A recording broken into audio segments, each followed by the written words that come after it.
warahmatullahi wabarakatuh. Perkenalkan, nama saya Rahayu Darwis, nomor pokok mahasiswa 2021-10072. Saya mahasiswi dari Studi Teknik Elektronik, program studi manajemen. Baiklah, di sini saya akan membacakan materi tentang manajemen pemasaran sebagai tugas mata kuliah dari manajemen pemasaran. Pengertian manajemen pemasaran. Definisi pemasaran.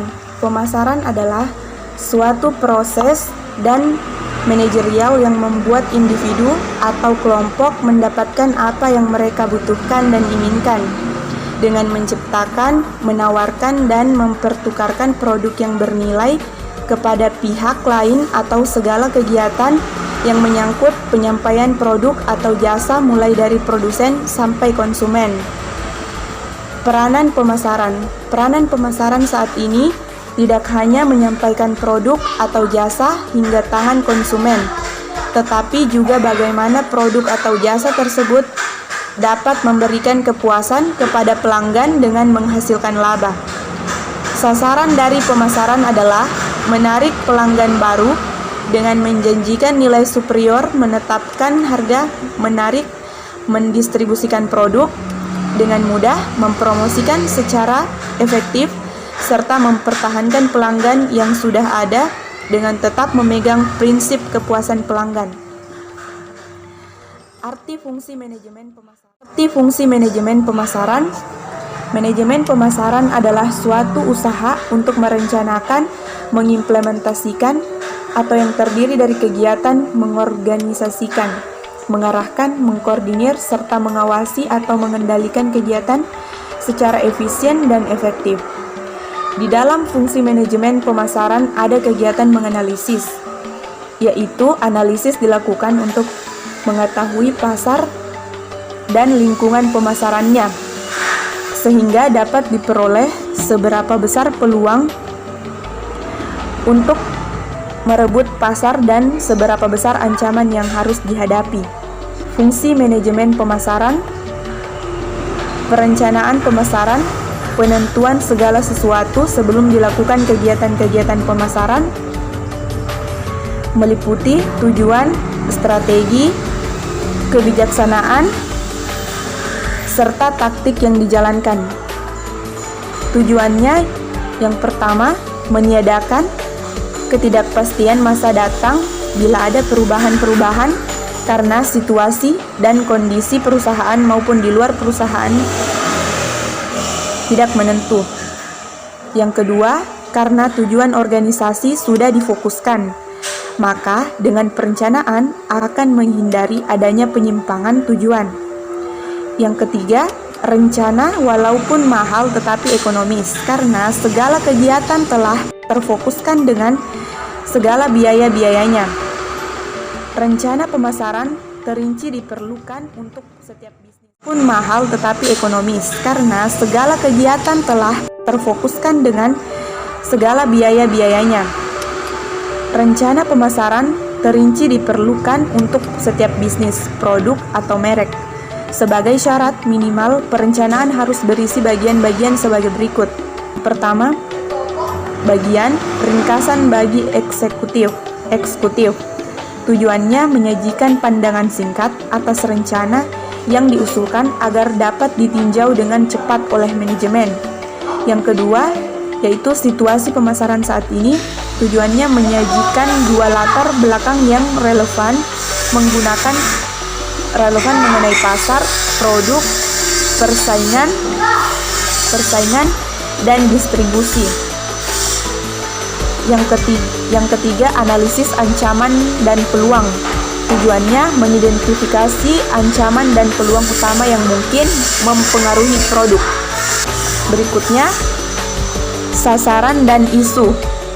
Tujuannya menentukan sasaran perusahaan untuk produk di bidang penjualan, pangsa pasar, laba, serta isu yang akan dipengaruhi sasaran ini. Yang terakhir, 5. Strategi pemasaran. Tujuannya menyajikan pendekatan pemasaran yang luas yang akan digunakan untuk mencapai sasaran dalam rencana.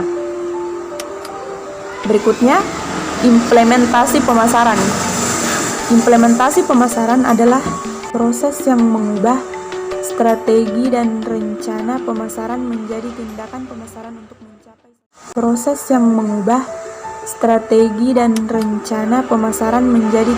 pemasaran untuk mencapai sasaran. Implementasi mencakup aktivitas sehari-hari dari bulan ke bulan yang secara efektif melaksanakan rencana pemasaran. Kegiatan ini dibutuhkan program, tindakan, aktivitas, serta struktur organisasi formal yang dapat memainkan peranan penting dalam mengimplementasikan strategi pemasaran. Berikutnya, pengendalian atau evaluasi kegiatan pemasaran, yaitu usaha memberikan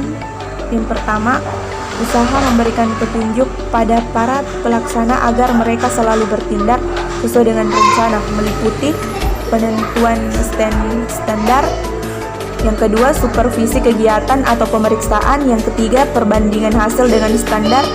Yang keempat, kegiatan mengoreksi standar. Kegiatan pengendalian atau evaluasi di atas dapat dikelompokkan dua macam. Yang pertama, pengendalian operasional termasuk yang kedua, pengendalian strategi meliputi pengamatan apakah strategi dasar perusahaan sesuai dengan peluang yang terbuka. Strategi dan program pemasaran dapat ketinggalan zaman dalam waktu singkat dan setiap perusahaan harus secara periodik menilai ulang pendekatan terhadap pasar secara keseluruhan. Yang berikutnya, audit pemasaran. Suatu alat utama untuk melakukan pengendalian strategik adalah audit pemasaran. Audit pemasaran adalah pemeriksaan lingkungan, sasaran, strategi dan aktivitas perusahaan secara lengkap, sistematik, independen, dan periodik untuk menentukan bidang masalah dan peluang. Audit merupakan masukan yang baik untuk merencanakan tindakan perbaikan presentasi kerja pemasaran. Audit lingkungan pemasaran.